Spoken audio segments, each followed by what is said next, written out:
short story, and we right here in Toronto are so pleased that you have come here. You are much more welcome among us than the G8.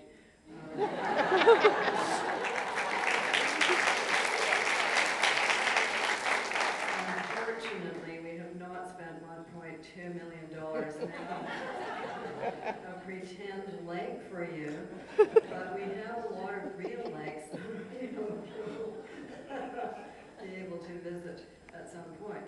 One of them is right out in front. It's called Lake Ontario, and it doesn't cost you a thing. So, some of you, if you have read my novel, The Year of the Flood, know that there is a theological group in it. Some call it a cult. A theological group in it called the God's Gardeners, and among their other beliefs, they believe that animals are their kinfolk, and that is in fact a very old theological belief, not a new one, and it is a root belief of the world's major religions. Some of them have forgotten about it, others have not, and some of them are beginning to remember it. And this is an early take on that idea, a somewhat sillier take, and it's from my book called The Tent. The only way I can describe these short pieces of fiction is that they're all short. They are like a box of assorted chocolates. All of the centers are different, but they're all chocolates, and they're all of a certain size. So this one is a straight narrative form, not a monologue or a dialogue. And it is called Our Cat Enters Heaven. Our cat was raptured up to heaven.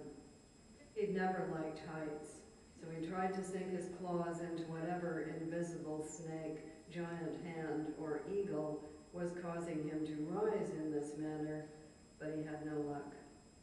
When he got to heaven, it was a large field. There were a lot of little pink things running around that he thought at first were mice. Then he saw God sitting in a tree. Angels were flying here and there with their fluttering white wings. They were making sounds like doves.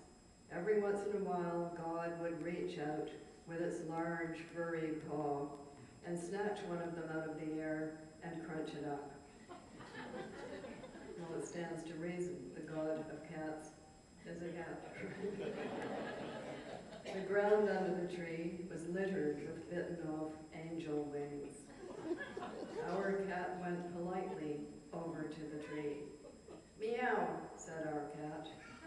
Meow, said God. Actually, it was more like a roar.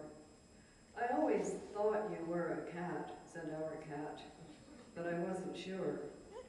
In heaven, all things are revealed, said God. This is the form in which I choose to appear to you. I'm glad you aren't a dog, said our cat. Do you think I can have my testicles back? Of course, said God. They're over behind that bush. Our cat has always known his testicles must be somewhere. One day he'd woken up from a fairly bad dream and found them gone. He'd looked everywhere for them, under sofas, under beds, inside closets, and all the time they were here, in heaven. He went over to the bush, and sure enough, there they were. They reattached themselves immediately. Our cat was very pleased. Thank you, he said to God. God was washing its elegant long whiskers. De rien, said God. Would it be possible for me to help you catch some of those angels, said our cat.